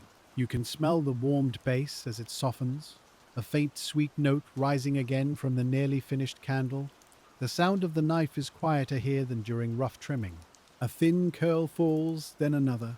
The holder accepts the candle at last, and the worker removes it gently before it can stick. The correction is complete, and the bundle can be wrapped again. Nothing dramatic has happened, which is exactly why the rule has succeeded. By now, the workshop has entered that evening mood, where all objects appear more defined, because the day's choices have sorted them into readiness. waiting, or rest. Finished bundles sit near the front. Cooling candles remain apart. Tools lie wiped, but not yet put away, because one final use may still be needed. The kettle holds warmth without purpose for a little while longer. Outside, rose light lowers along walls and window ledges, and voices move more slowly through the street. A rule about the last dip of the day is worth lingering over. Do not begin a batch that cannot be brought to a safe resting point before closing. A young worker eager to get ahead might think another start will help tomorrow, but unfinished early coats left poorly overnight can warp, gather dust, or cool under conditions not suited to their stage. Better to prepare wicks, clean tools, or strain wax than to begin what cannot be cared for properly. The rule protects tomorrow from today's ambition. This is one of the quietest forms of wisdom in the shop. Stop at the right threshold. Leave work in a state that can sleep. Do not create a fragile thing and then abandon it. The wax dipper of 1850s Rome knows where that threshold lies. And when the hour is too late, he turns from making to preparing. Preparation is still work. It simply belongs to the next day's piece. So the late hour fills with low tasks, cutting wicks for morning, folding paper, sorting cooled scraps, checking orders, wiping rods, and laying out the clean cloths that will be needed after breakfast. These tasks have a dry, restful sound compared with dipping. Fiber slides, paper folds, wood taps wood. A lid settles onto a box. The body is tired, but not sharply tired. It is the kind of tiredness that knows where each motion ends. Another rule says that rods should be wiped before wax hardens too thickly on their ends. If neglected, the build-up changes how wicks hang, catches fibers, and may drop old crumbs into fresh work. A rod looks simple, almost too plain to care for, but it governs spacing, straightness, and movement. The worker warms or scrapes the places that need attention and leaves the wood clean enough for morning. Tools that seem humble often hold the shape of the whole task. You can run a hand along such a rod and feel years of use in the smoothness. It may be slightly darkened where fingers grip it, lighter where wax has been scraped and worn near the points that rest in supports. No one would display it as a treasure, yet in this room it is trusted. The wax dipper handles it without ceremony, which may be the highest form of familiarity. The rod returns to its place like a sentence completed. The boxes of scraps receive their final sorting, and here the shop's thrift shows again. Clean shavings from today go with clean shavings. Darker trimmings wait for rougher use. Sooty returned ends remain apart because their future requires more cleaning or a lower purpose. The rule is patient with remnants, but not careless. It says that nothing should be promoted beyond its quality and nothing useful should be discarded because it is small. This is a good rule for wax, and perhaps for many quiet things. The floor is checked before sweeping because even now one must ask whether dust might harm anything nearby. If all warm candles are safe, the broom can move. If not, it waits. You hear the bristles begin at last, slow over the stone, gathering the day's pale debris and dark grit into one small edge. The worker bends, collects, and discards what has no further use. The floor exhales its clutter. The path clears. And as the wax dipper of 1850s Rome moves through the closing motions, you can feel the shop growing less like a place of labor and more like a place of sleep. The fire is reduced. The air cools at the edges. The smell of wax recedes into wood and cloth. The candles, finished and unfinished, seem to have their own quiet presence in the dimness, as if each one contains a little stored daylight. We stand among them without needing to speak. A rule about the final lamp is practical too. Keep enough light to close safely, but not so much flame that closing creates another thing to worry over. The worker may use a small candle or lamp set away from loose paper and wax shavings where it can illuminate the latch, the book, and the hearth. That last flame is watched carefully. It is companion and responsibility. In a candle shop, light is never casual, even when it is small. The account book is checked once more, not with the sharpness of commerce, but with the softness of ensuring nothing has been forgotten. An order for tomorrow, a delivery expected, a special holder still in the shop, a batch needing longer cure. Each note becomes a little promise to the morning. The wax dipper closes the cover, and the dry sound of it seems to end the speaking part of the day. From here on, the room will remember in objects. The shutters are drawn inward, and the street becomes a muted presence beyond wood. The latch settles. The kettle is covered. The clean wicks are stored away from damp stone and wandering dust. Finished bundles sit where neither sun nor heat will reach them too soon.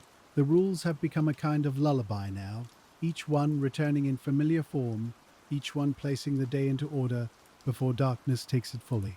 You can imagine the worker stepping out at last, carrying the smell of beeswax on his cuffs, and perhaps a little stiffness in his shoulders. Rome receives him with the evening air, cooler now against the face, and with the low murmur of people moving through their own endings. Behind him, the shop holds its stillness. In front of him, windows begin to glow with the very kind of light his hands helped make. He walks home through a city softly divided into shadow and flame. The candles do not follow him in body, but they follow in little points of brightness. One may be lit in a kitchen where steam clouds the air. Another may stand near a page of accounts. Another may burn beside a bed, its flame small and careful. The wax dipper will not know which ones are his, and maybe that is part of the peace. His rules have gone ahead of him, scattered through Rome, doing their work without needing his name.